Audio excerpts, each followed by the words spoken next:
Bert's Pecan Delights is the definition of delicious. Along with every pecan dessert imaginable, including pecan pie milkshakes, you'll find club sandwiches, homemade biscuits and gravy, big cinnamon rolls, and much more. So, whether you're wanting to satisfy your sweet tooth or needing an affordable family outing, you'll find it all at Bert's Pecan Delights, 115 South Old 71 Highway, Adrian, Missouri. See more on Facebook. Here, Alderman Hummel here, Alderman Bridges, Here. Alderman Sears, here. All here. Now stand for the Pledge of Allegiance, followed by a moment of silence in honor of 9/11. I pledge allegiance to the flag of the United States of America and to the republic for which it stands, one nation, under God, indivisible, with liberty and justice for all.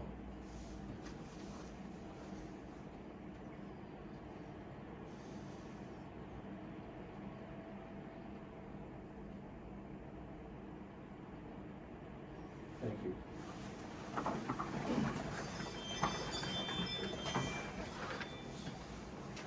Phone's on silent. All right. Approval of agenda. I move that we approve the agenda. Second. All in favor? Aye. Do we have any personal appearances? That'll be fine. Emergency management report. He's got a written one here. Siren tested completed, all worked properly. The siren at the Baptist Church on Main is out of commission due to an accident that took out the power to that siren. He's looking for some repair quotes. Chief Disney? I don't really have much. I would like to add a little bit to that in regards to the emergency siren over there. Ryan and I have been talking about it a little bit, but I think we're going to wind up, in the big scheme of things, we're probably going to wind up just replacing that whole thing. That's the double motored unit. It's very, very old and antiquated. It needs to go. And rather than throw good money at a bad project, I think we'll revamp and see what Ryan thinks, see what we can do to go another way instead of trying to repair something like that. We'll see how it weighs out. When the sirens was activated the other night, the one at Casey's did not activate. However, the siren at Casey's works just fine. Ken set them off with his handheld, and that's a new handheld, so we don't have the handhelds programmed close enough yet to do the activation on all of them. All of them hit except that one at Casey's. That's a tuning issue. We'll get that taken care of, but the siren does work, and we'll pop them from the office or from here in City Hall. We can do them. Other than that, on that, that's all Ken really asked me to share about the emergency management side of it. As far as the fire side of things, it's been very busy. 25, 30 calls a month is pretty common for us to be running. A lot of medical calls. We've had quite a few structure fires. We've been helping. We've had some down at Butler. We've had some of our own. It's been busy, but going well. All the equipment's holding up good. Things are moving. Ryan and I are kind of touching base on a couple of projects, maybe for a generator at the fire station, something more than me running up there and trying to start a generator and get power back to the building if and when I'm in town to do that and whatever. So, and having others that would, and when they know it, they'll go do it, but it's not a good system the way we have. It gets us by, and we'll continue to get by until we have the funds and the time to do it, but that is something we're working on. Other than that, I don't really have anything else. How'd your 9/11 service go Saturday? I think it went well. I think we had a good turnout. We had all good support from other agencies, and I think it went pretty good. I'm happy with it. I took pictures of the event, and so I put them out on our Facebook page. I'm not a photographer, so keep that in mind, but it was an impressive event. To see that many emergency responders participate. Rural America remembers. We have good community. Gary, at one time, we were kicking around the idea of a response fee. So whenever our guys would show up on a call, they would make $10 or something like that. Did we just shelve that idea, or is that anything you want to explore at some point and figure out how to get that funded, or?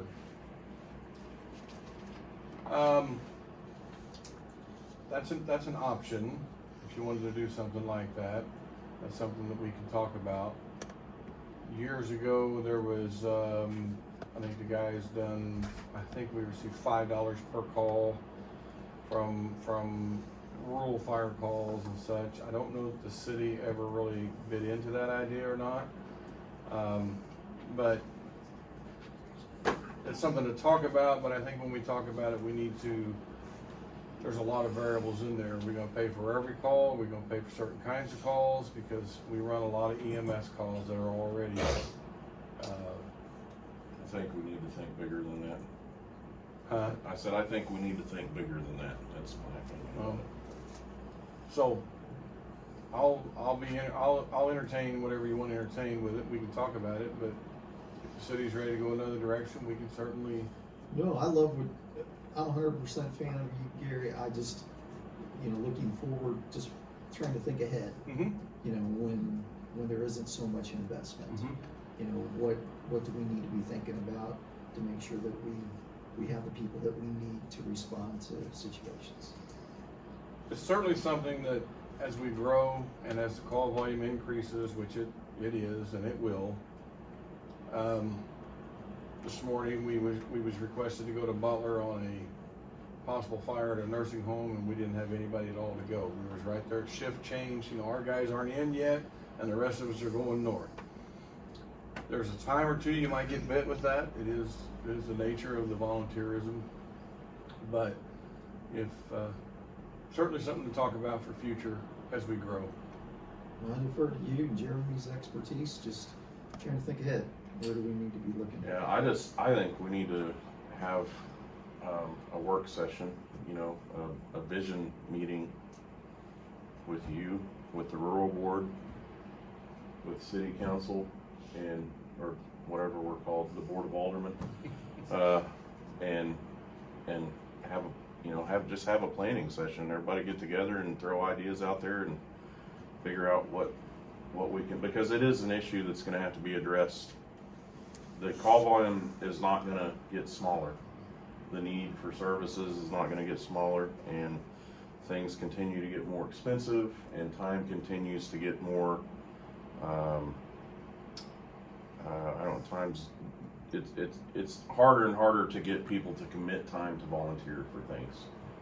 So it's something that we definitely need to, along with some other things, maybe put a work session together about and start working on. I would love to get to work on that topic particularly. I'm kind of passionate about that topic, but I think you should be. I have a question about the siren. Do you have any idea ballpark what a new one costs? Just wondering. Do you remember, Jeremy, did Ken say? No, I never got that far. I just got the hook on that. I think we're $15,000-$20,000, wasn't Yeah, it? it was I expensive. think once we talked about that once, it was I think. Now about that, 20, I thought. Gary, didn't you have like 14,000 for one out of Ocean Park? I don't remember. Honestly, Clark, I don't. We, Is it one of the Baptist church one? the one at the Baptist church is the one that we really think we need to replace. That's the only siren we have that has the rotating deal with it. And now the sirens they make nowadays, or at least in my opinion, I don't think we have to have the rotation type because they're so loud and so much more perfected. But I would bet, Jeremy, we're the ballpark of 20,000. They also want to test that pole. That thing is gonna be, it's wobbly. Yeah. Power company can help us out with that probably, but I just think if we, as Jeremy and I have been talking about it off and on, if we start throwing a bunch of money at trying to make this old one stay alive, we're just throwing good money away, I think, and I think it'd be better for us to just bite the bullet for a little bit and Put it in the Bates County Museum. do it. Well, and we've actually had the conversation We know for a fact that there was a strategic placement of the sirens initially. They were just kind of put up. So we also talked about, maybe even moving some to, make the coverage of the city a little bit more efficient, to see what we could do there as part of this process. Now, is that something that would fall into the category of the the sheriff's department gives us free dispatch and says if we use that money for emergency services, is that something you think would fall into that category? Maybe? Just an idea. I think it'd be worthy of looking into. I don't think there'd be a big issue with that. Let's table this till, and plan for a planning session, a work session Okay. with that also. How's that sound? That sounds fine. Ryan, do you wanna work with me on setting that up, or do you have? Yeah. And you got a couple of years to do that. I see that, yeah, we'll get to that. Thanks, you. Chief. Whether it's casual family dining, something more intimate, or a new destination for your favorite Merlot or Chardonnay, the Wine Journal in Adrian, Missouri will exceed all your expectations. Look for us on Facebook for all the delicious details. Well, Chief Dillon, you want to expound upon your police report here? I turned the report in.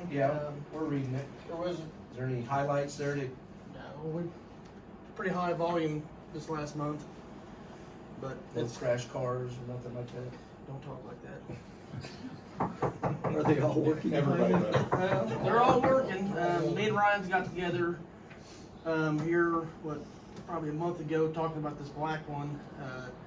It takes about a year to get one, so we're going to start putting together a proposal to go ahead and get one ordered to replace the black one. My Tahoe's paid off next year, so get another one in to replace that black Charger. We're putting so much money into it to keep it on the road. It's getting kind of crazy, but we got to do what we got to do to keep it on the road. So it seems to be running all right now to the new radiator. So Ryan has been working with the ordinance he's going to bring up. So I don't really have anything for you guys. Okay. Rental questions? project is done? What's that? I said your rental project is done, or What what's- project? renovation? Oh, Just about. Me and Matt's gonna do some trimming in there, and it'll be pretty wrapped up in there, so we can get all the staining and stuff done, we get it all up, so it's gonna look pretty nice. Good. Feel like an office now, not living in a closet. Nice. Well, and the Dutch door, it was installed, Mark Homer got that done, and it'll make it really nice to be able to have conversations with the general public or anybody that needs to come in and talk with an officer, and it still provides a level of safety.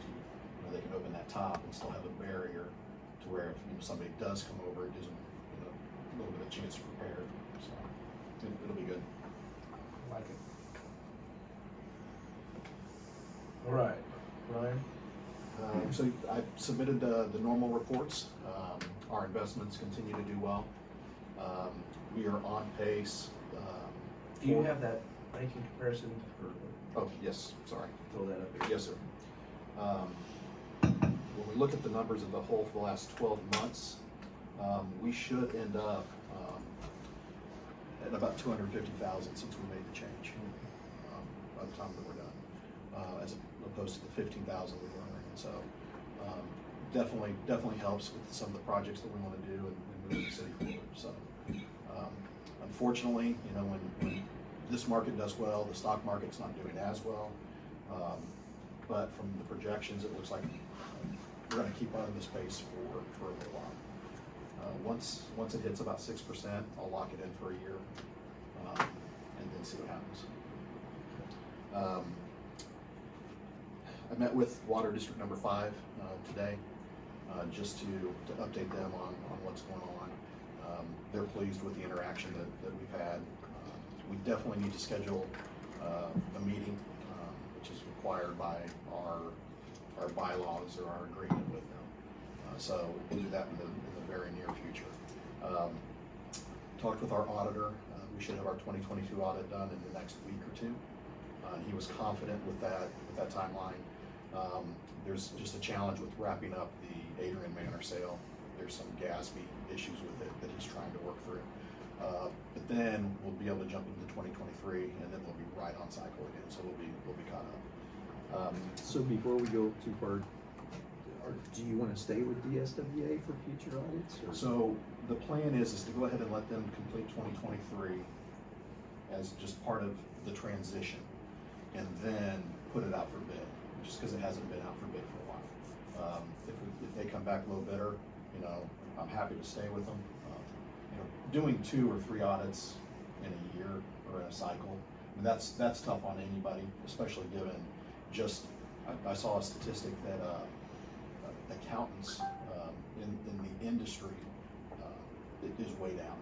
There's just not people going into it, so they're having a hard time filling positions. And so they're dealing with the same staffing issues that everyone else is. So, like I said, if they come back at the lowest best, happy to stay with them, but you know, sometimes a fresh set of eyes never hurts. So, but let them finish the 22, then do the 23, so that we're caught back up, and then put it out for bid, so if a new firm comes in, we're not behind. We installed a new phone system. We got away from the traditional landline. We're now, it's a voice over internet protocol, or VoIP. About $200 or $300 a month savings, and it's more robust features. We have voicemail. If it goes to voicemail, it sends us an email of what the message is. We can set it for hours of operation, so people just don't have to hear it ring and ring. So far, we've had a positive response to the change. Still working through some bugs in the system, but so far it's been good. The animal kennel will be delivered October 18th or 19th. So Mark and I have been discussing site prep. We're actually going to be able to put that on just a gravel pad. It doesn't require concrete. And so it should be a pretty easy installation, and then we'll be up and running. Did have somebody interested in the animal control position on a part-time basis, and so bring that person on board once the shelter is in place. I met with engineers. We talked about designs for our wastewater improvement. Right now, our current permit goes to 2028. Once that permit expires, DNR is pushing for a more robust sewer system. So looking at a couple different options that we would qualify, which would serve us for about 20 years. Price tag $750,000 to $800,000, but there is grant money out there. So we're starting that process. And even though the permit runs to 2028, it'll go quick. So we're already in that process. There is a LWCF, which is a Land and Water Conservation Grant. It is for park improvements. The city has been awarded that grant in the past. Actually, that's what did a lot of the sidewalk construction.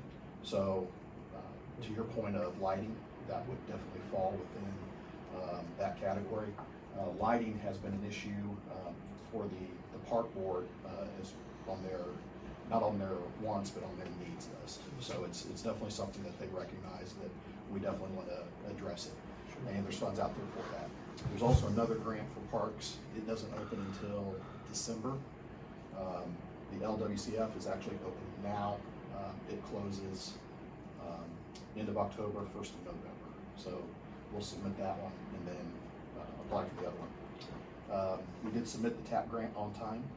Got a notification from MoDOT that one has been received.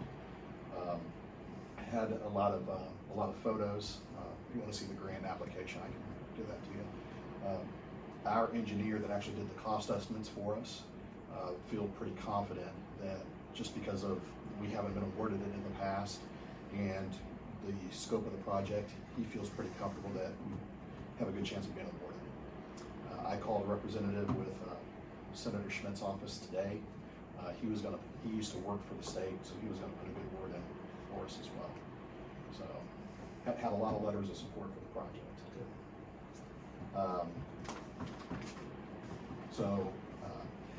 Just want to have you guys pass this around.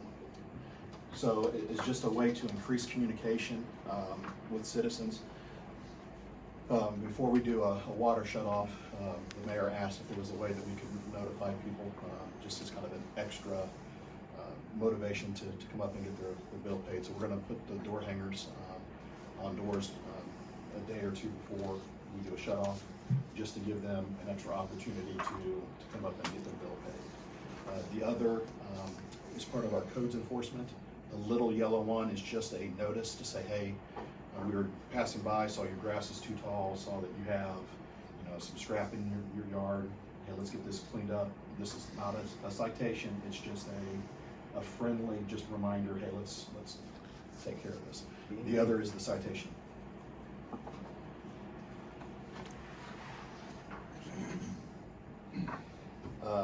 We had a couple issues with the IRS that I want to make you guys aware of.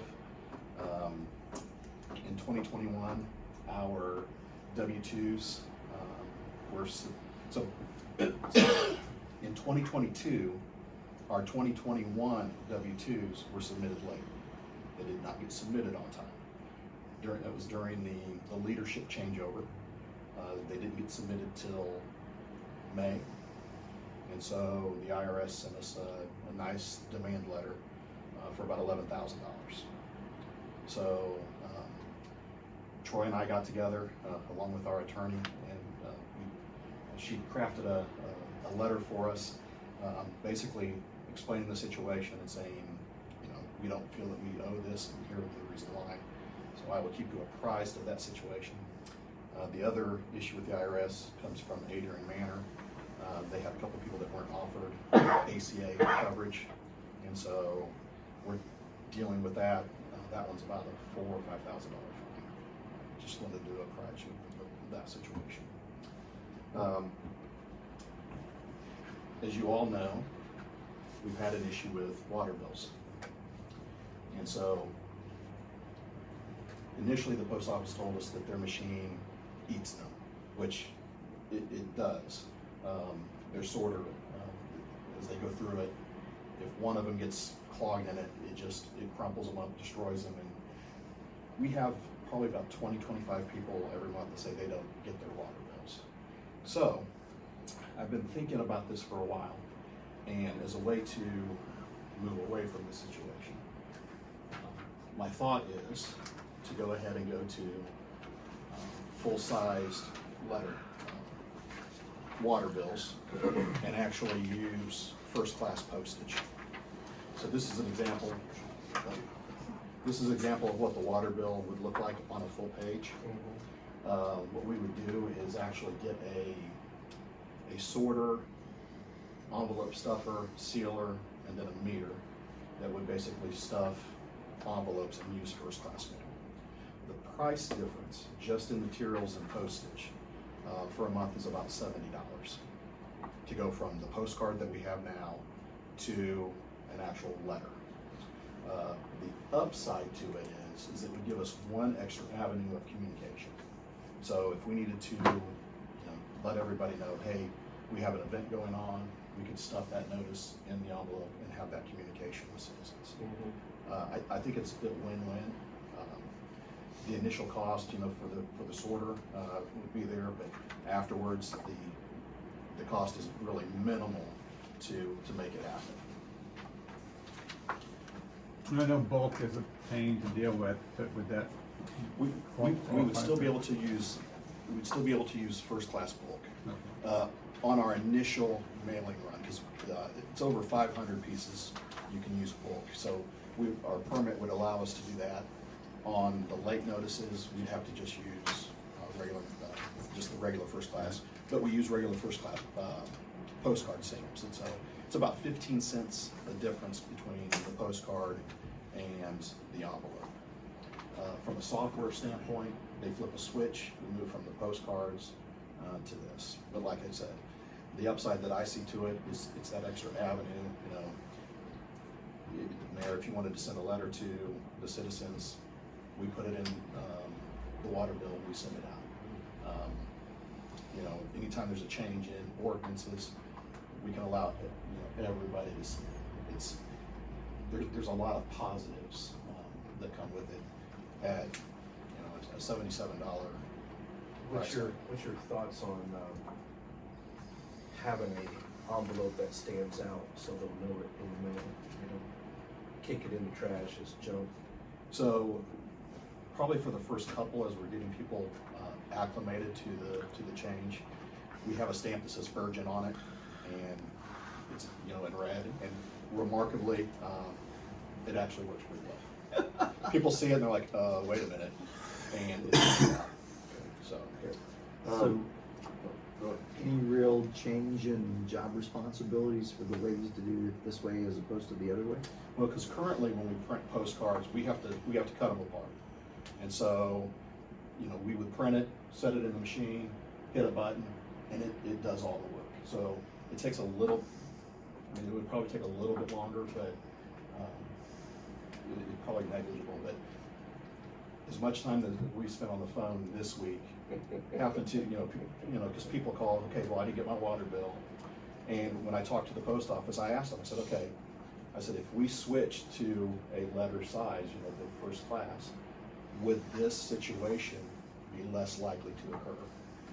And she says, unofficially, she was absolutely.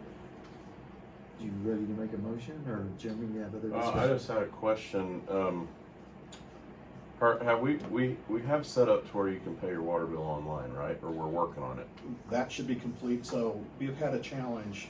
So when we finally selected our bank that's going to accept the payments, their software system and our software system didn't communicate correctly. Mm-hmm. So we had to do some extra programming on our software in order to make that a continuous feedback loop or a continuous cycle, so that the water bills would upload, and then as people made payments, it would download to our software every single night.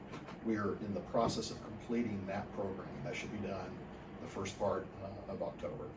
The website that actually collects the payment, that is built, so that is all ready to go. It's just a software communication challenge. A lot of people probably will go to, we have the ability to email bills as well. And so some of it people will take it, that option.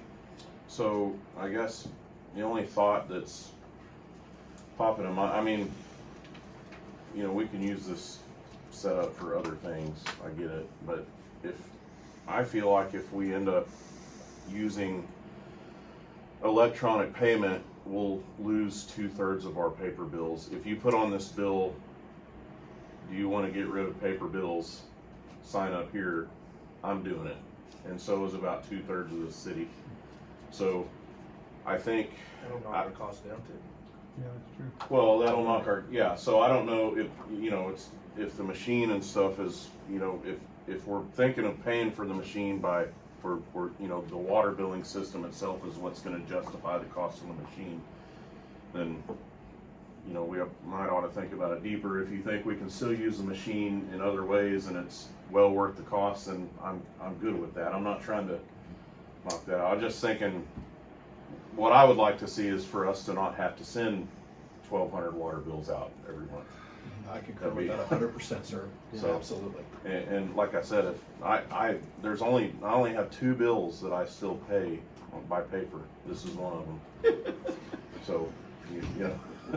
We should have that issue rectified next month. Nice.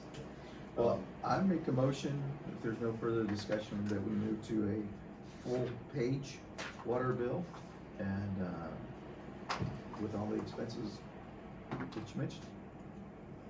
Second. All in favor? And we will do it kind of gradually, and so we'll probably send out one more postcard to see how it works with a notice saying that we will be changing to a letter size, so look for that, and then we'll do a couple different things to make sure that people are aware of that change. And with that is all I have. Thank you, sir. All right, Public Works Activity Report.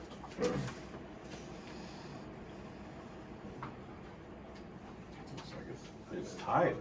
Ran out of time, and I've started about you finished up, so I don't know if you have any questions on it. Does anybody have any questions for Mr. Griffith on his report or in general? I really like it typed. We appreciate it typed Yes, out. that's- Yeah, Matt said I'm gonna go have a time. Actually, I told him if you're gonna spoil them. The gravel you took to the park, was that a city thing or was that a park thing? The park. You had, the last thing I think was on there was gravel to Oh, the park. rock to work on drainage at Ball Rock Diamonds. to work on drainage at Ball Diamonds. Was that a park thing or was that a city thing? Well, That's all I know. it's mayor thing. Okay. It's all right. I didn't- But basically, where we put, where they put the rock, we had a couple citizens volunteer to kind of create a berm to prevent water from running from the parking lot onto the field and kind of washing that out. So we put just a berm of gravel as a temporary fix until we could come up with a more We more just hadn't talked elegant, about that. long-term solution. Yeah. Okay. Okay. Got the rock all down a couple weeks ago. Today I got it finished up. And I do have some things I need to ask you or tell you about. Kind of give you guys a little bit of an update on this Mike South, Mike Stevens. Come to find out that street right away is only 30 feet wide, according to the surveyor. And I'm gonna try to go ahead and get a survey on it, which should be by next week.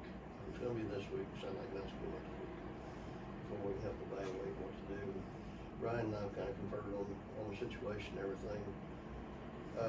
Actually, this water line that runs from 8th Street down south of First Street, down to First Street's all railroad right away. And we don't know yet. Some of that may be on the railroad right away too, so if they ever blow up on us, we have to move it. We're gonna have to have easement or something. We're talking 30 foot wide, I'd like to keep it near 20. So, Yeah. we might as well just, I mean, if it's heading the direction it is, we might as well just do like we did. This gal lived down south of Elgin, where Bob Emerson lives now. And the street named Arthur goes through there. Yeah. We got a sewer line through there. They wanted the better half of it, and we told them, well, we're gonna go ahead and keep it, but just use it as you go. Yeah. And That's kind of what you discussed with Tom. and I think that's kind of maybe that might be the best judgment call in this situation. We didn't all ins and outs figured out, figure out what was where, Yeah. where it was. But then really wouldn't have to do any legal filing, Right. anything, just leave it as is and say, you got our blessing to raise your cows. Bite your tongue, sir. That's a whole other. It's anything but chicken. Thanks, Mark. And I got a couple more. Yeah, go ahead. I don't know how many of you are aware, the railroad is going to update the crossing here at Fifth Street and Main Street here in the next probably 30 days. I'm not sure on the exact timeline. They're updating the crossing? Yeah, they're taking the concrete crossings out, probably replacing the ties and putting new concrete crossing in. If you see a stack of concrete down Because they tore it up. that's what it's all for. They won't set up traffic control to detour down First Street. I told. That is exactly what our reaction was. Yeah, I was at first, I was like, whoa. I called them up, I said, hey, realize we got 5 and 10 ton load limits on these streets in town. I said, you're talking 80 to 100,000 pound grain truck coming through. I feel like First Street, if I only talking like 3 days. So I feel like First Street would handle it At what time? When? Of the year? within the next 30 days. So we're gonna be in your corner being harvested. Dang. I mean, I don't have an exact timeline, but they said they started at Pleasant Hill working this way. Send them down Cemetery Road to Double A and Well, see, back around. I first told them, I said, well, barricade her off out there in the town, send them Cemetery Road or send them Manor Drive, depending on which elevator they're going to, from the west. And they said, well, MoDOT advised them against detouring on the gravel. Are they gonna pay us to fix our roads when we? Yeah, that's kind of the thing. What I found out, when MoDOT closed Double A up here a couple of different times, especially did one over west to James Bridge out. And they basically did a 5-mile detour, whatever, Passaic or Archer. Well, come to find out, MoDOT will not detour onto gravel for a term of their job, because if they do detour direct traffic onto that gravel road, their responsibility for the upkeep and maintenance of that gravel road during that term. So if they close the road off, it's fine doing that. I think we're probably gonna have a lot of them coming down First Street anyway. I am not in favor of that at all. I If there's think any so. way we can give pushback on it, I sure would. Well, First Street's pretty narrow. MoDOT, First Street's so narrow to begin with. Yeah, it is.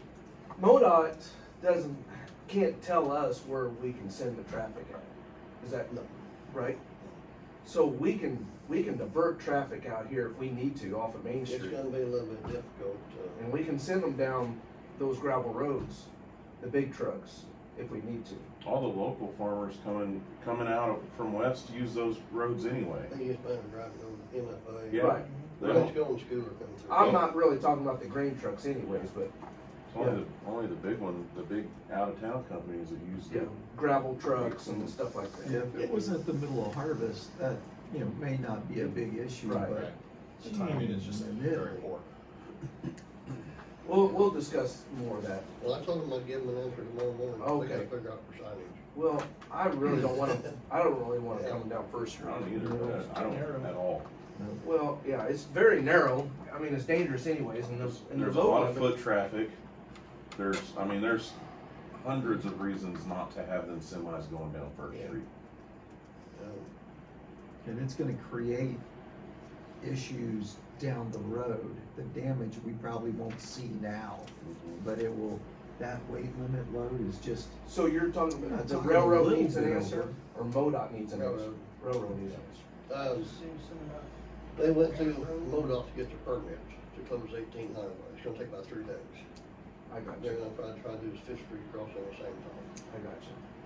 Probably both of them be closed at the same time. they don't. And they're not doing 8th Street at the same time? It's just these two Just these two. because of the concrete I think so. walk. And, and they went to MoDOT to apply for the permit. It's kind of crisscrossed up the alert division of MoDOT that's in charge of railroad. But if you have much experience with railroad, there's God right here, railroad right under. Yeah, yeah. And so, That is an accurate description. Well, how do you feel about it? I think First Street will survive, but you're gonna have to deal with the noise. How would you feel about it if your grandkids lived on First Street? Well, see, that's the thing, that's why I'm. Or your grandma. That's why I'm putting it up there in front of you, because I don't want to be a judgment call of me, or Right. me and Ryan, Right. or Vaughn, Right. and something go, I'd much rather take it out of your hands anyways. Mark. Yeah. okay, You know what I mean? then just tell them, no. I'd say no to First Street. Okay. See, that's what I'm asking for. Is that all right with you guys? 100%. Because, like I said, I knew, like Jeff said, small children, coming home from school, Yeah. elderly. Bad idea. And the first day, we need to set a patrol out there and Make sure. make sure they ain't gonna start doing it under their own. I'll get back with them and tell them we're gonna have to restructure. Yep. And, yeah, I told them, I said, as far as east, you'll come from east of And town. if we need to get signage, We got So- orders. Well, it's, I Back guess, then. I guess, it's up to them, I've got. Well, I'm just saying, Responsible for the signage. we can put, I know they're responsible for it, but we can get a backup sign or something, just Right. in Yeah. case it doesn't say what we want it to So say. then go right there and go to the door. Mhm. Yeah. Well, you can go, You go to school or go left off and go down Cemetery Road and go right. I mean, it's easy yeah, to get there. you can use Minor Road to get to both places. We just gotta go north to go back south, but. Well, they gotta go all the way around too. Yeah. Otherwise, they'd have to go all the way to Double A, cause any trouble like copper bottom or something like that, probably get hung up or by Durbin's. Cause that's straight across 60th Street. Yeah, they don't wanna come in that way. I'll give them a call, and, I think the only other thing I have that really matters is your 2 road projects. I did go to Freddie some more, and the township does want an agreement, he'd like for us to write it up. That once we accept responsibility of the road, they'll no longer be obligated for any fees or upkeep of whatever section we take over. And we might as well, if we're gonna do it for them, might as well do it for Mountain Township too, here at Creek Mill Road. So that would fall on this nice lady here probably. Which road? Is that Cemetery Road? Main to 8th Street on Cemetery Road, and then the one out there off the Manor, Figure out South footage or Manor. something, what it'd be. Yep, I mean, It's gonna be like 400 feet. find out what that's gonna 600, cost 800 us. For Or cost maintenance? them. No, that, well, yes, for maintenance and, The and initial and application. any additional stuff that we're gonna incur if we agree to the townships. It all depends on, you know, how well we wanna maintain it and, you know. I understand if we're that, gonna- I understand that. Within reason. Sure, I don't want it falling apart, so. absolutely. That's what I say. One township asked for it, now we're 2 months site. Yeah, exactly. And I'd say probably 800 feet south of First Street. Right. Something like that, and I don't have footage, but I think the actual city limits is just North 8th Street, so Yeah. probably go for this North 8th. And Yeah, that way that's- their township better can come to 8th Street, Yeah. turn around with that. Yep, that's fine. Yep. Yep. Thank you, Mark. You bet, and like I say, unless you got something else, I don't know. I Thank got a couple items I discussed with Ryan about it, I'd like to bring up to you. What it's called, planning zone, is that on the planning commission? Yeah, that'll be, yeah. And that is, that Yeah, deal. different night. I'm changing a couple things on ordinances on ordinance. It'll come back before you after it goes through the planning zone commission, yes. Thanks, Mark. You bet. Keep up the good work, buddy. We're trying, we're trying. All right. Let's see, anything from Mr. Tom? He submitted a water production report. Okay. Total production was 11,445,000 gallons. Daily average production of 369,000 gallons. Average daily runtime was 17.8 hours. Okay. And we are grateful to have the rain. Amen.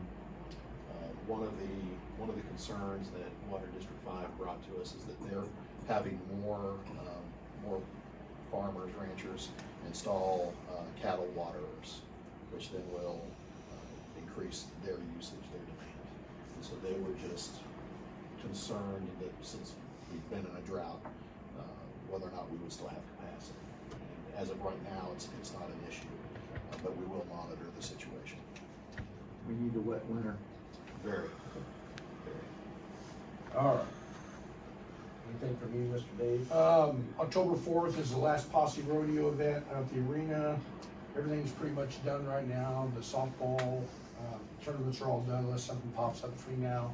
Still on pace to shut it down November 1st as far as our hired help, and we won't be anybody to maintenance park after that. I handed out that, if you guys have anything to add to those lists or anything that you want added, fill it out, give it to Ryan, or come to the next Parks Board meeting, which will be First Thursday. It's this Thursday. this Thursday. It was a reschedule from last Right, week. because of the, Yeah. So, other than that, everything's going well. all right, so this Thursday. Yes.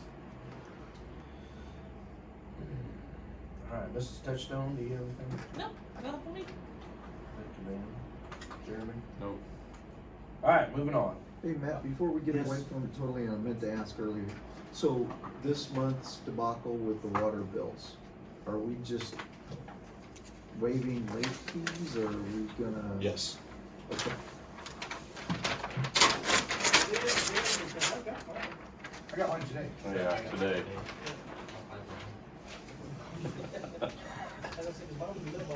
All right, item number 7, consent agenda. I make a motion we approve the consent agenda as written. Second. All in favor? Aye. No unfinished business. Moving on to new business. Change date of October council. What's your proposal? So our next Board of Aldermen meeting falls on a holiday, so the 11th. So we just need to find an alternative day that works for everybody. Oh, the 9th is the day that it's on. We're in September. Columbus Day. No, you got Yes. it. October Yeah. 9th. October 9th. Yeah. Columbus Day. Sorry. It's all right. So, yes, Columbus Day the 9th, so a different day that week. The last time we pushed, we ended up pushing a couple days out. It just depends on what works for everybody. I will be on vacation from Wednesday on, so if we can do it Tuesday the 10th, I'll be available that night. Wednesday on till when? I'll be gone from the 11th through the 17th. Works for me. 10th is good for me. Yeah. 10th? Yep. I will be in court in Grand Valley, but if you guys need anything from me, you all know how to reach me.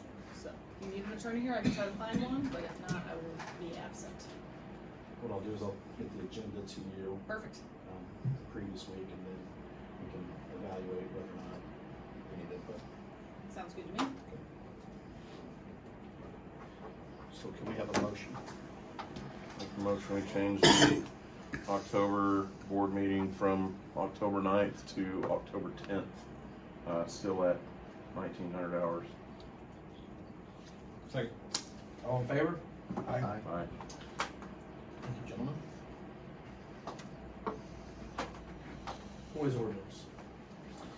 So the next item for your consideration is a proposed noise ordinance. Most communities have them. It's just a way to keep things neighborly. I borrowed this one from several different communities, so it has been vetted through legal counsel. Our legal counsel has seen it. Basically, it allows our police officers to be able to handle noise that rises to the nuisance level. You know, whether that be a dog that barks for, half hour to an hour to 2 hours. You know, somebody decides to do construction at 4 or 5 o'clock in the morning. Things of that nature. Again, it just allows our officers to be able to address the issue legally. So what are the changes here? Are there any changes? This whole item is a new change. It's a whole We didn't have one of Yes, these we didn't. before? Not one that we could find. There were bits and pieces in other ordinances, but nothing that addressed it directly. It sets the time to when this goes into effect from 10 o'clock at night till 7 o'clock in the morning. Okay. Other communities do it from 11 to 6. 10 to 7 was the most common. That's the 7 days a week, 10 to 7? Okay. Yes. So unless you're selling something by shouting or outcry, then it's 8 to 8. That is permissible to do that. Yeah. And I left that in. I know that's probably Less freedom for that's that. it's probably an archaic piece, I like it. but you don't put it in there. Somebody does it, and now you're like, we should have done it. So I left it in there. My favorite part was the definition of sound, just in case people weren't clear that that's an oscillation in pressure, particle displacement, particle velocity. And that was actually done for the benefit of the attorneys. They need help. So maybe I'm the remedial student, but on page 60, powered model vehicle. So my neighbor has remote control airplanes. And these aren't the ones that are, sit on your table. These are the ones that you could, and he, in order to keep it properly working, he has to run the engine on a regular basis. So there are times where he is in his backyard revving the engine, backing it off, revving, and he will do it for an hour or 2 hours at a time, just to make sure that the carburetor is, properly functioning. And he has actually had neighbors utilize the ordinance in the community to say, hey, you can't do that, because it's quite loud. I would say it's on the same level of an unmuffled chainsaw. Yeah. And so, fortunately, we probably don't have that situation in town, but this ordinance, like I said, this is a pretty comprehensive noise ordinance. Well, I'm ready. None of you guys have the joy of living over in my neck of the woods. But that, you know, what we've got going on in Virginia is just. I've got dogs on every side of me that constantly bark every minute of every day and of every night for like 10 years. I'm not bitter about it. I love my neighbors. They need to shut their dogs. Yeah. Like I said, this gives our officers authority to be able to address the issue. Yes, please. Make a motion, we, let's see here, let me get back to make a motion, we adopt or enact, whatever the word is, correct word there is, bill number 23-20, resolution number 1170, and ordinance amending ordinance number 1042, article 2, chapter 20, nuisances of the municipal code of Adrian, Missouri. Second. All in favor? Aye. So do we need to read it twice? Yes, since it's an ordinance, we need to. Second reading of the ordinance of Adrian Board of Aldermen for adoption, bill number 23-20, resolution number 1170. Make a motion, we adopt an ordinance amending ordinance number 1042, article 2, chapter 20, nuisances of the municipal code of Adrian, Missouri. Second. Roll call. Alderman Vick. Yes. Alderman Holman. Yes. Alderman Bridges. Aye. Alderman Sears. Yes. Thank you, gentlemen. Where you will see this is we will add this section to our nuisance code. So it'll actually be just one ordinance, so it'll all just be in the same place. So I recommend maybe we stick it in our new water bill when the water bill goes out? Absolutely, sir. Okay. All right, thanks, guys. Now, Next we'll one. be aware, Yep. if you send that out, it's gonna be just like the Florida ordinance, everybody's gonna come in and start pounding the door with the changes on it. It's just gonna happen, just let the girls know, as we change ordinances, they come running and want to know what's going on. Good. Good.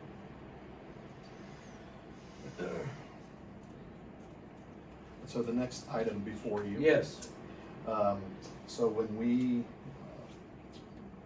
reestablished our Planning and Zoning Commission, I had looked through our ordinances initially, and I could not find anything that had anything to do with planning and zoning. So I took statute, which gives some broad guidance, and we kind of moved forward with that. Then we discovered that there actually was an ordinance that was written back in the 60s.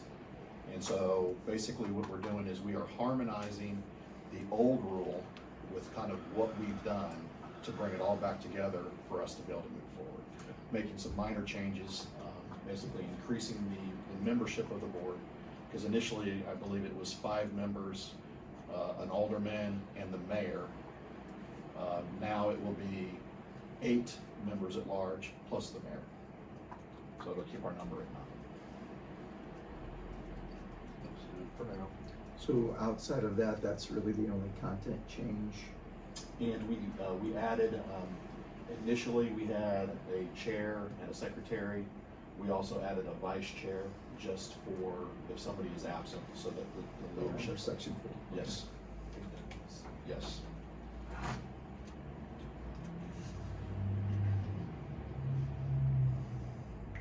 Anybody have any discussion? Is that a motion? I do have, I do, Okay. real quick. Yeah. Are we gonna have to change this ordinance every year as terms change, since this just names the original members and then Correct. we? Yeah, okay. it names the establishing members because when we did have that plan commission meeting, they had all signed their terms and everything was going well, and then we're like, wait a minute, this is technically not the code. So this ordinance, all it does is name the members for this planning commission's initial terms. Okay. Yeah. It's a chartering. Ella, you're going into history. Yes.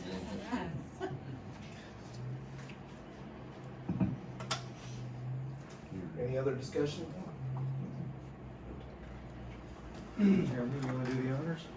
He was just trying to tackle. Sure, him. turn He's out. tired of hearing himself Hey, talk. I do want to clarify something before we go any further, just to save us some time.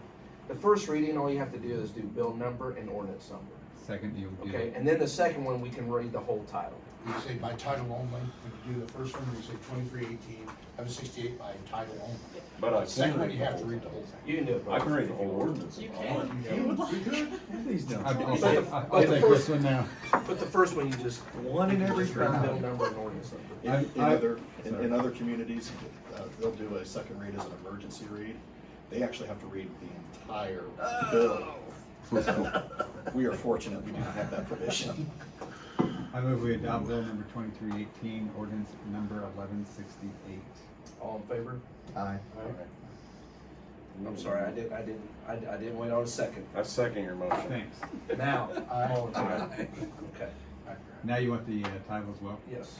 I move we adopt bill number 2318, ordinance number 1168, an ordinance amending the planning enabling ordinance of the Code of Ordinances of the City of Adrian, Missouri, for the purpose of updating requirements for the Planning Commission and appointing members for their initial terms. Second, Second. roll call.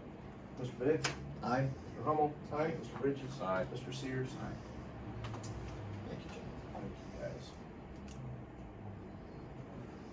All right. Dangerous building discussion. So I want to give you an update. We had our inspector come out. We walked the property at 104 North Houston.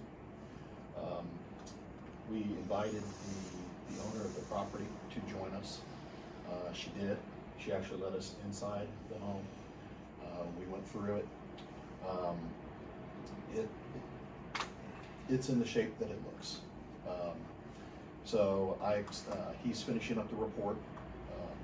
This one it's taking longer because this is probably the most involved of the dangerous buildings that we're going to be dealing with. So this one's going to take longer than others because this one, from the looks of it, might end up in court.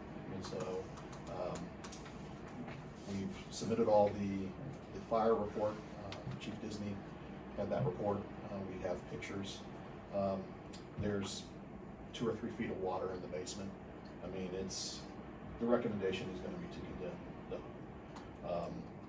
when that report comes, and I expect it by week's end, he'll have also a recommendation letter that we can send to the owner that you will initiate the process that starts that 30-day window, at which point they'll have to make a decision and to take action within the 30 days. If not, then the city can step in and we can take care of the issue. So Ryan, can we do that immediately? Mayor can just sign, and as soon as we get the document, we're off and going, or do we have to wait another whole month for this second? No, as the building commissioner, Yep. he initiates the process, and so it's just an individual, so we do not have to have a meeting. So once we get that report, I will present it to him and the recommendation from the city. You will then order that next step, and we go. It's a very tough situation, but it's a situation that's almost 2 years in the making now. With the water being in the basement, like I said, when I walked in the front door, there's a hole straight down into the basement. You have the normal charring, but then you have alligatoring. And so you know that once it starts to alligator, it's structurally compromised. Mm-hmm. And when he was looking at just the rafters and the support for the roof, there's one board that's holding it up. Because I'm really surprised that it's still standing. So, yeah, so it's unfortunate. It's very It's unfortunate. It's very unfortunate. So, like I said, I expect that report by week's end, and then we'll take the next steps. And other properties, there were a lot on that list, but I didn't. So, he did just a cursory review of the other properties, and he thinks the other ones will progress more quickly. And so we'll start on that process.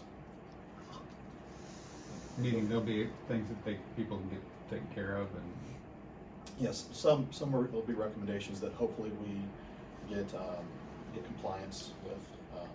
If we have to take those next steps, then again, a lot of them they're just as justifiable as this one. And so it'll go a long way to start to clean things up.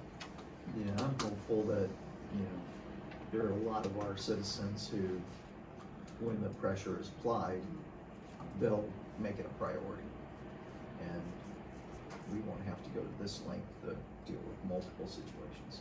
I would concur with that. Right, and it's good too because you said that you had interest on that animal control / codes position. So then once that person gets started, then they can go out there, start putting these notices up, say, hey, get this up to code. This is what's wrong. If this doesn't work in this amount of time, then you can kind of go that way too. So for the other ones. And you said you thought there'd be a legal challenge possibly to this one. That is what I was informed. What can they come to us at? I mean, once the ordinance is down, what's left for them? Unfortunately, not much. Okay.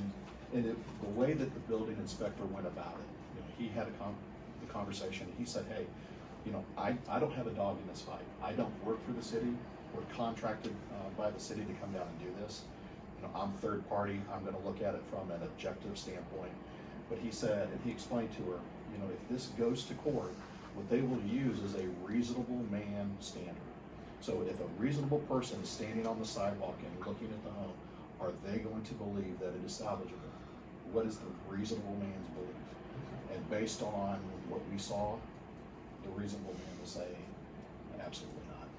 I mean, it's too far gone. It's an unfortunate situation, but you know, it was devastating. Okay. Thank you for that update. Or report. Any other discussion on this before we move on to the next one? You guys good? Alright. Letter E, amending ordinance 910, designated Virginia Street as a one-way. Yes. So we've had a lot of conversation about parking in the old city lot. And so I bring your attention to the pictures that are before you. And again, they are not drawn to scale. I did it freehand. So I apologize for the way that it looks, but it gives you kind of an idea of what we have in mind. So right now, Virginia is one way from Main Street all the way to 3rd, going south.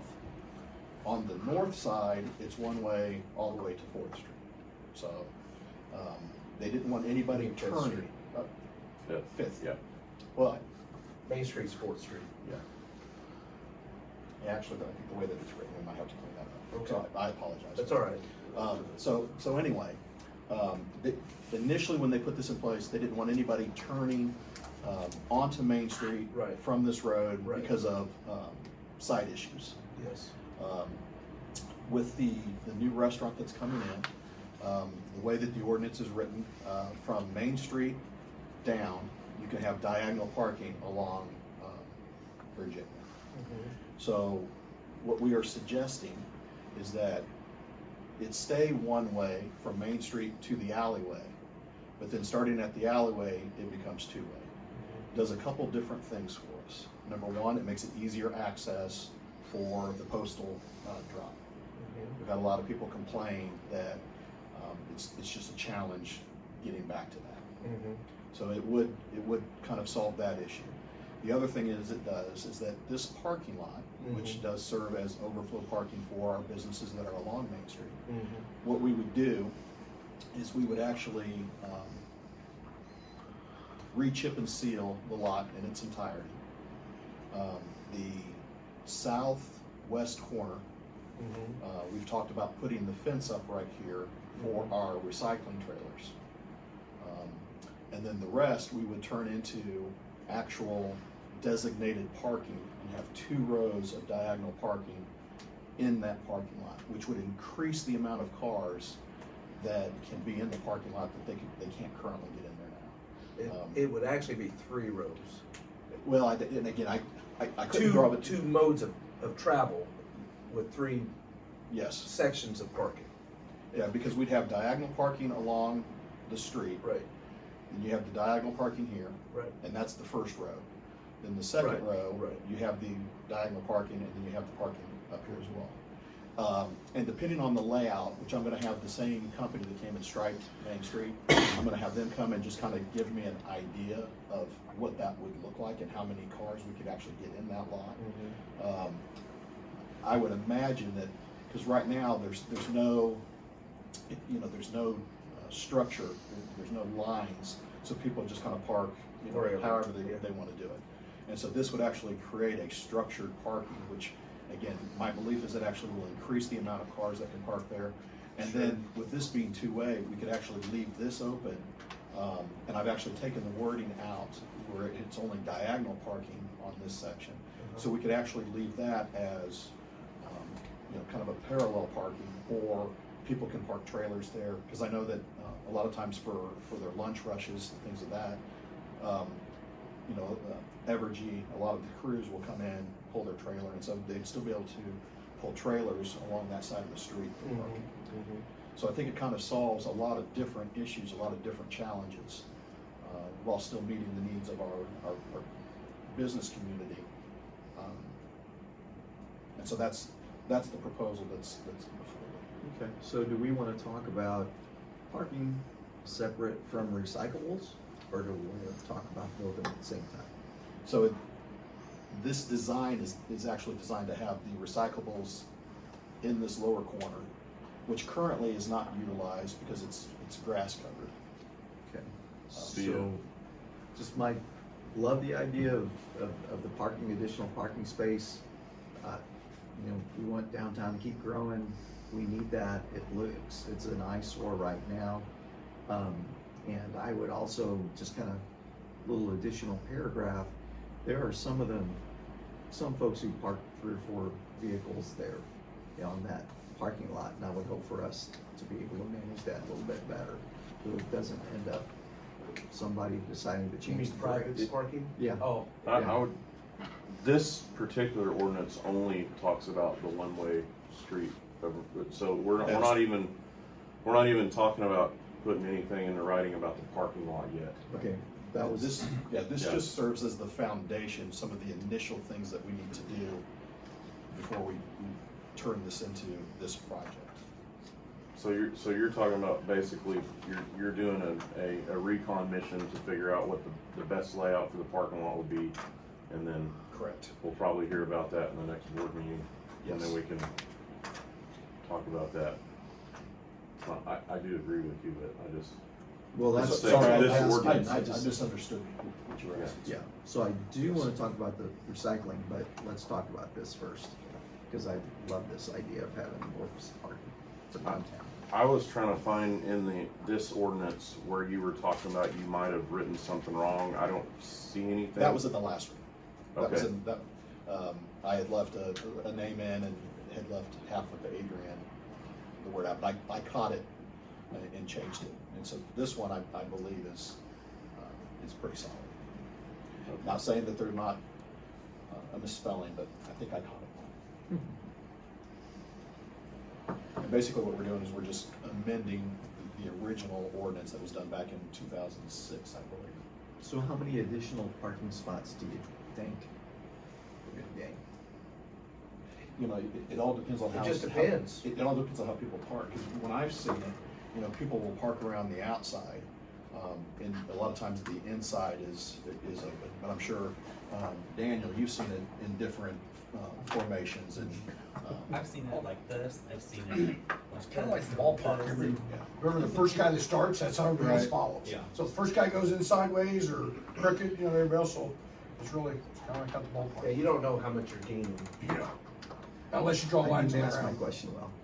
How many spots will there be in this? Well, we don't know that either. So once I have the company come in and kind of lay it out, Lay it out. he'll measure it and things of that nature. But the idea is to actually have line spots with a concrete, stop, at the end of it. So it'll be a formalized parking structure. It's good. Somebody's got to math it up to figure out Yes. how many spots. Gotcha. But this ordinance just moves the one way up to the end. Yeah, I just wanted to, for you to see the overall picture of why it's important to change the flow of the traffic. Because as people start to come in, if they come down, they can loop back around to come, because it's gonna be one way through the parking lot. So, We may have to ADA, handicap also, depending on how many spots you have. But it's not attached to a direct store, so I don't know how that works. so we'll probably, what we probably need to do is stripe, Virginia from Main Street to the alleyway and create a couple handicap parking there to fulfill that requirement. I mean, it may not fall under ADA, I don't know, because it's like a satellite parking. I don't know how that And they'd works. have to cross the alleyway. Well, and usually those are in front of businesses that you get the best parking spots, but I don't know if a private parking lot has to have ADA, I don't know. Well, where I'm talking about doing that is closer, is up in here, is up in this initial, that's gonna be alongside this, this business and alongside here. Because this is one way, so we can do angled parking on both sides. Because there only has to be one car that gets through there. You could do, around the corner, Yeah. you could do more, Yes. hang on just a second. You could do more on all of them, really, but, yeah, I don't know if you're gonna do that. Besides, I don't know if you we're have just to. talking about I hear changing. you. We're just changing the. It's something to look the into. one-way to two-way Because right I don't now. say you have to have it if you're gonna offer somebody else, you have to. Would you like to add something to this, Mr. I Horner? just had a thought on the, between Main Street and the alley. If you go on the other side, like in front of my building, the doctor's office and Dell's parking, it's very tight in there. Right. Like, I would recommend doing parallel parking along the restaurant and along the empty space building, cause it's so tight in there. I agree with that. And then at the end of the day, when Dell's in there unloading trailers, they take the whole thing, I mean, what's. Or, Could you Well, do you're gonna have angled on to- one side and parallel? that's what I was about to say. You But could- he's unloading and loading there, Jeremy, so But it, that has nothing to do with if it's, parking though. if they're angled in on both sides, Yes. it's tight. Sure, Like- that's why they made it one way. Right, but I mean, it's So I would comfortably recommend tight. parallel parking along those instead of angled parking, just because it's so tight. Like if you're backing out, it's hard, especially some of the sizes of the That's, pickups. that's not an ordinance issue though, is it? Well, it's the way that it's written. Not this ordinance, but Yeah, actually, it's in this ordinance, because it only allows, let's see, section 2, paragraph A, only diagonal parking of motorized vehicles shall be permitted on both sides of Virginia, on that portion of Virginia in the city of Adrian, Missouri, from the most northerly line of the intersection of Virginia Street and the alleyway immediately south of Main Street. So we could just change that sentence to include Um, up to fifth, Should we just eliminate that paragraph? Yeah, if you just wanna make it if you just wanna change the way it goes today and eliminate that paragraph, and then you guys can revisit the parking. Well, if we Amend it. if we eliminated that paragraph altogether, Right. then we could do whatever it is That that we doesn't tie want. our Yep. hands. Yep. Yeah, I agree with that. Then you wouldn't be limited to just diagonal. no, that's a good thought, Daniel, thank you. This is all Because it's a mess Yeah, over there. isn't it? I like the idea. It's just it's so tight in there, like even just to Yeah, drive you're one way. pulling And down. parallel and would around. be fun. I just choose not to go down the streets. Sorry. I don't wanna build a new street for parking. I know. If you chose to. I still like keeping it one way just in that little section, because it's pretty tight. Yeah. Well, it's not just the tightness, it's the coming out onto Main Street. When you have all that visibility issue and the curb, you know, if you're coming into Main Street and you're turning right, it's tight down there on Kentucky also. I feel like we're all Yeah, just taking exactly. a really long time, and we all agree with each other on this, don't we? Yeah, so let's We're remove not that. disagreeing. we agree with moving the Paragraph. one way to the alley. Right. Yeah.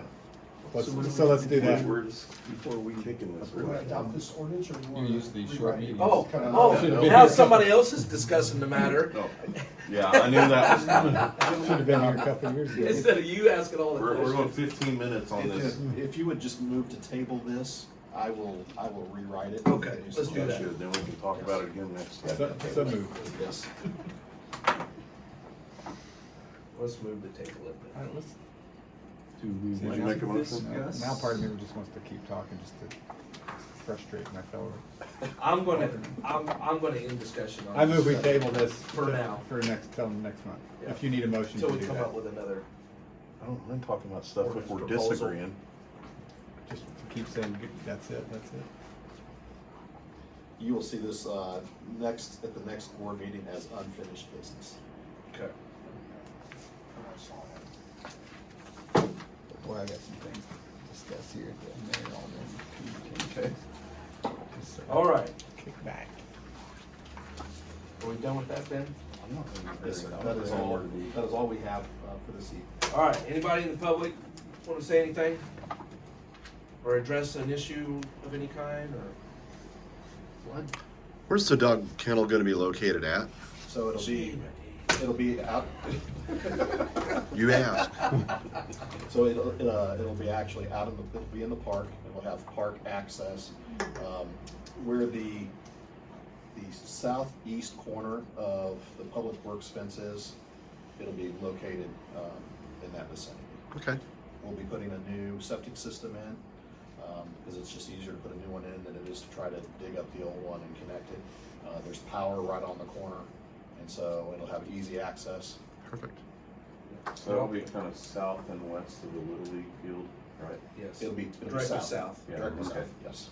So, but it's going to be on the outside of the public works fence, or on the inside of the public works fence. So when we looked at it, the lay of the land, let's go ahead and pull it up.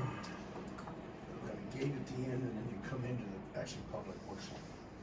It's right behind the bathrooms. Actually, Not anymore. no, Oh. because of the way.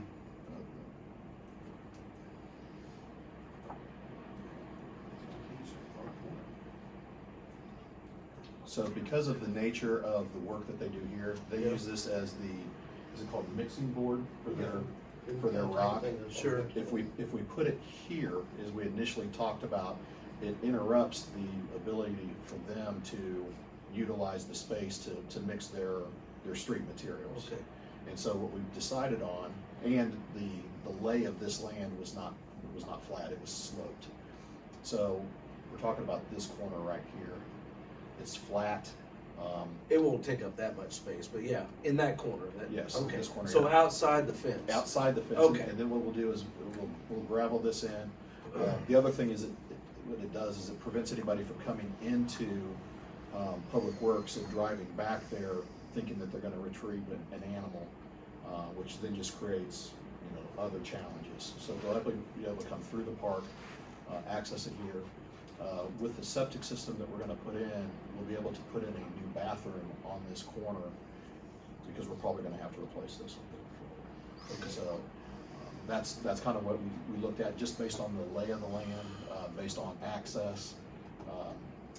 It was the most cost effective to put it there. Okay. Also being able to get it in, because it comes in on a semi truck and trailer.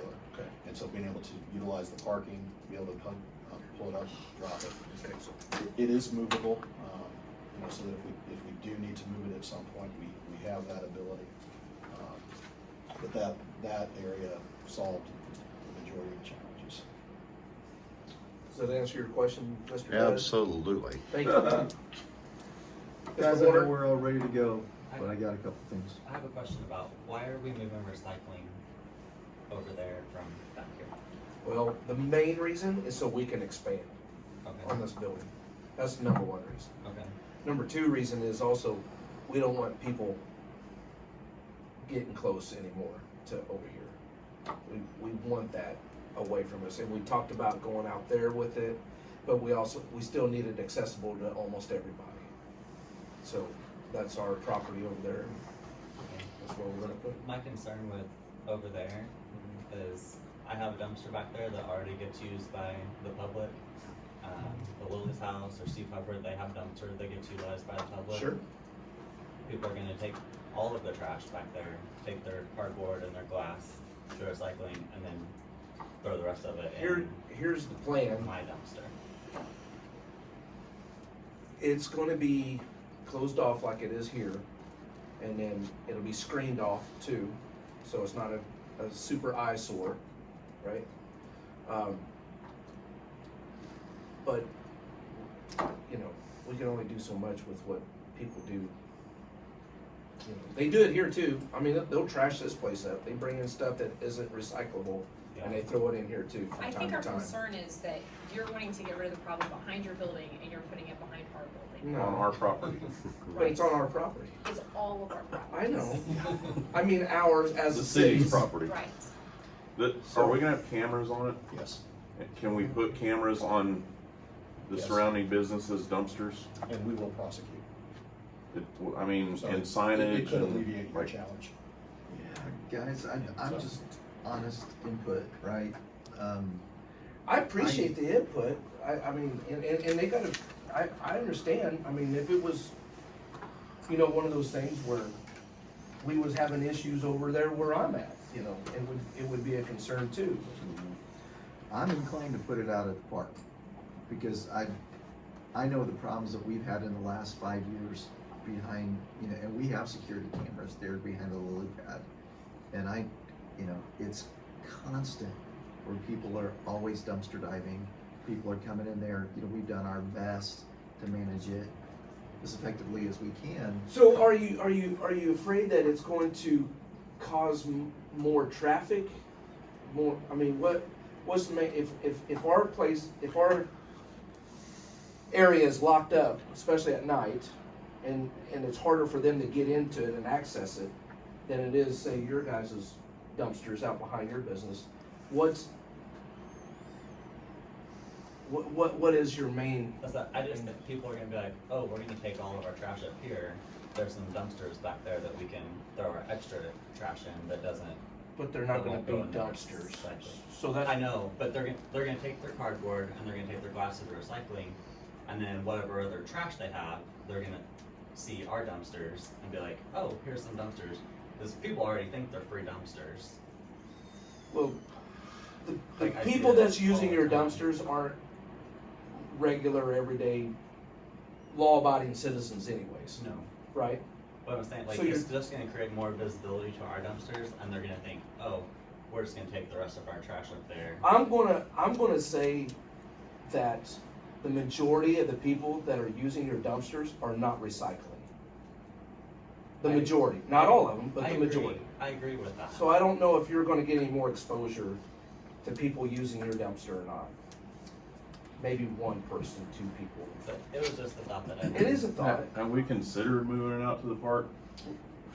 We had that conversation at one point, because initially we were gonna put it out in Public Works, but it was then, we were going to have more people going through our facility, and it was just the exposure of our equipment, and The traffic and access was the main reason why we decided to put it over here. Jerry Ferguson, I talked to him about it, and he's big on this. Speak up, Mark. Jerry Ferguson, I talked to him a little bit about moving to the park. Yep. Or the shop, or whatever. And he said he was very much against it. He said it felt like so many people would come here, but they wouldn't go out there. Would you consider, if there's an issue, adding just a regular trash dumpster in there with recycle bins? It's on camera. I guess part of my thought is we're spending really good money, and I love the vision of us making that a usable parking space.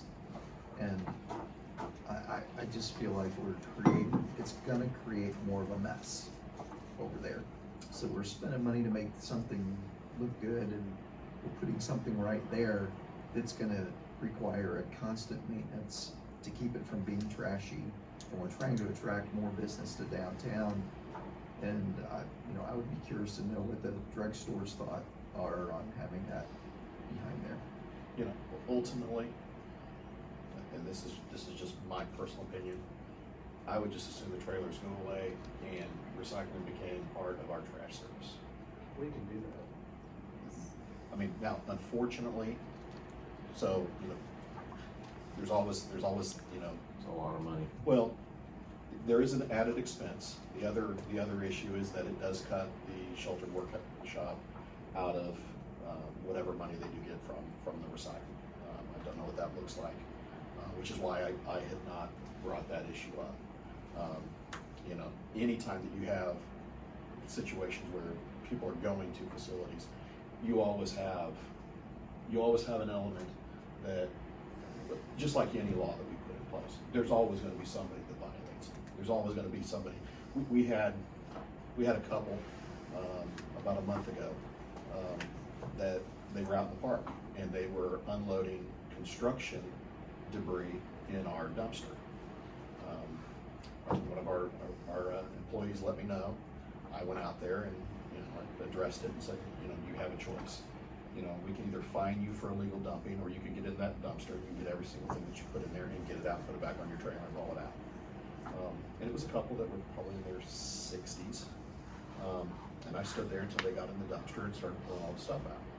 You know, because you know, we got their license plate number. Turns out they were from Butler. They weren't even from Adrian.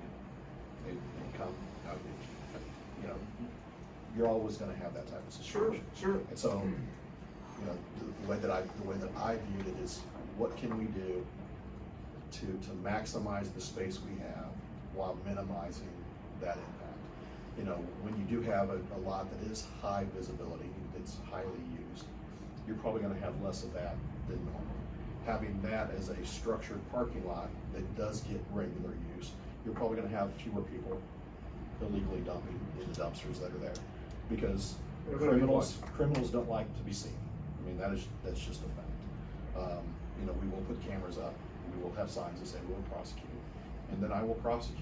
You know, we do it once or twice, and it solves all the issues. So I don't want to create issues for other people. At the same time, you know, it's what can we do to maximize the space we have, you know, moving forward. Well, I feel like there's another way to look at this whole thing too, is, well, first of all, I would love to get rid of those trailers, but that's gonna come at quite a cost to add recycling to our trash service. And then that's gonna come out of the taxpayers' pocket, which, you know, might be easier to stomach if we separated that from the water bill, but quite frankly, I'm not for my water bill going up any more than it already is. That's my personal opinion about that. But we have a lot there that the city owns that has been used freely by all the businesses back there, and that's fine, that's great. Now we're talking about spending money and investing in it to help the businesses back there, and we're also talking about helping our situation here at the same time. So I get it that it's a sensitive subject for the business owners back there, but I also kind of think that it might be the best thing for the citizens as a whole. It might not be, I don't know. It's more complicated, I guess, than we might have thought about, but the other thing to think about is that, you know, we're talking about basically donating that space to the businesses that are back there for parking, and the businesses that are back there are coming to us, criticizing us because we're voicing concerns because we're talking about. I'm not criticizing. Yeah, I know that was the wrong word, but it's a complicated issue. It affects more than just your businesses. It affects all the citizens in one way or another. That's my opinion about it. I think we could spend more time talking about it in a different meeting or whatever, but that's. And here's the other way that I view it. You know, because initially when we were looking for different places for it to go, because we are going to use taxpayer money to improve that lot, I viewed it as, if we move the trailers there, it's more of a justification for me to be able to say, I'm going to improve this lot because we are going to use it for this, and to go ahead and pave it, and so that it is available for the businesses to use. Without moving the trailers there, I would not be inclined to spend the taxpayer dollars to improve the lot. I mean, that's, you know, it's kind of the one justifies the other. Without the initial justification, I don't have a reason to do it. Right. Because because it is gonna be a fairly large expense to the city. I don't, guys, I don't wanna try to.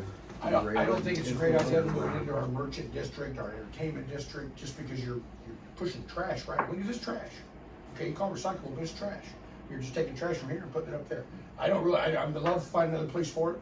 I have to agree that it will devalue that value of that lot if it gets trashy.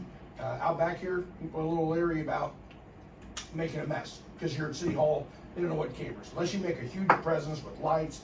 I mean, you've seen people back here at 10 o'clock at night trying to get in here to dump stuff. They can't, or if it's open, it could be 24 hours a day. You don't know who's behind your building. You don't know who's back there already. I don't like it going up there. I mean, if that's the only place we have to do it, then that's but I think there's got to be a better place to put it. So Ryan, figure out our price tag. Let's start there, but I really want to have some more discussion about where we put it over there. Absolutely. Like I said, me personally, I'd rather see it go away. And I think in the bid, it is an additional cost to the trash service. I think it was $2 a month, $3 a month. Again, don't like any bill going up. Well, let's do a cost analysis on it. That seems like the best solution is to just get rid of the daggum things. There's a lot of things up there. They have the ripple glass. They're in Aubrey parking lot. Okay, those are in the corner of their parking lots. I guess it's Cass County consumers and Bates County they have the recycled trailers they send out and their people. I mean, can we getting co-op with them to say, okay, because they can go ask people, hey, can I put my recyclable trailers here? Most people say yes to them. I know Kip had them in his parking lot for a while. They moved them across the street, but those people have a lot of good leverage at getting recycling plans together that could basically take the whole city right out of the whole thing. Just relieve us of the whole thing. I'll explore those options. Yeah. Thank you. I have a question about the recycling on the water. Can you opt out of it, or does it have to be a whole city? I believe I think it can be done by the individual who wants to participate. I know that's the way that other communities have. I'd have to talk with Lee just to verify that, but I do believe it could be an opt-in and just a single bill type of a thing. I think there's a couple of options here that maybe we should look at. Yeah, Sure. we should look at it. I feel like the trash contract, I want to say I remembered reading something that said that there would be an increase in cost for the service availability, and then after that it would be each citizen would have the ability to opt out or to not opt out, but there would be an increase in cost of the service, and it might be negligible. I'm not saying that I think it's going to be $100 a month or anything, but we should look into it. I'll review the contract, sir. Thank At you. the same time, we need to start looking at decreasing water. Thank you guys for And we should be able to decrease the water with the next audit. We've had that conversation with the water district and talking about just the cost of production. We do expect, we're seeing a trend. Not sure how it was calculated in the past, but we're seeing decreases over the last couple of years. So we do believe that we should be able to decrease the quantity. Because I know we're all ready to go home. Two brief things. One, Ryan, is there an update on the land purchase? No, we have not heard anything. Okay. He's, Dragging his feet. yes. All right. So I just was having a casual conversation with one of our farmers who also owns land up in that area, and he said he would be very, very interested in having a conversation with the city about selling us 25 acres to put in an industrial park, and it does have rail access. So if that doesn't work out, or if you just want to move on or consider another option. We should definitely have that conversation in closed session. Okay, all right. Absolutely. All right, and then the other one, you guys know we're moving the house on Lily's house for 6th Street for Lily's house, and so we're trying to do everything and get everything ready to go. I did send Ryan an email and said, hey Ryan, since we're a nonprofit, can we discount the connection rate for water and sewer? And if we can't, we can't, but you have not because you asked not, so. That's definitely something that needs to be brought before you guys. I apologize, sir, I meant to get it added, and No worries. it completely slipped my mind. I need to run it through the attorney to see, because the challenge, I think the challenge we have is you would have to recuse yourself. Alderman Sears would have to recuse himself. And Hard to that's, get- that was where I, I might have to also, my wife worked there. We're down to two. and he's not a voting Stop member. voting, we're down to one. It's Powers in that your was the hands. problem. So take your lunch, we can talk about it. Let me explore that more, because that was one of the issues that I had called you on, and I got distracted, so I apologize for that. Is anything going on with gravel park, I'm sorry. with the, out here, outside? We do anything with that? So we were waiting until it got cooler to tackle that issue, but that is on the agenda for this month. Okay. And just out of curiosity, what's this park called? Is this Optimus Park? Yes. Is that city or is that? No, that belongs to the Optimist. And the bathrooms up here, that's also? Optimist. Okay. Yeah, that's, I think it's just storage for fire department. Correct. Is the land actually owned by the Optimist, sir? Yes. Really? I never knew that. I'd actually approached them last month to see if they would be willing to just give the city that property, because we had the opportunity to bid on a skate park and turn that concrete pad into a park that we could use either for bikes, for skateboards, for rollerblades. It wasn't well received, but understandable given some history of the past. So there'll be, I'm sure, more opportunities presented. Do we need to go into executive session? We do not. Make a motion, Dave. I'd like to make a motion that we close this session. Second. All in favor? Aye.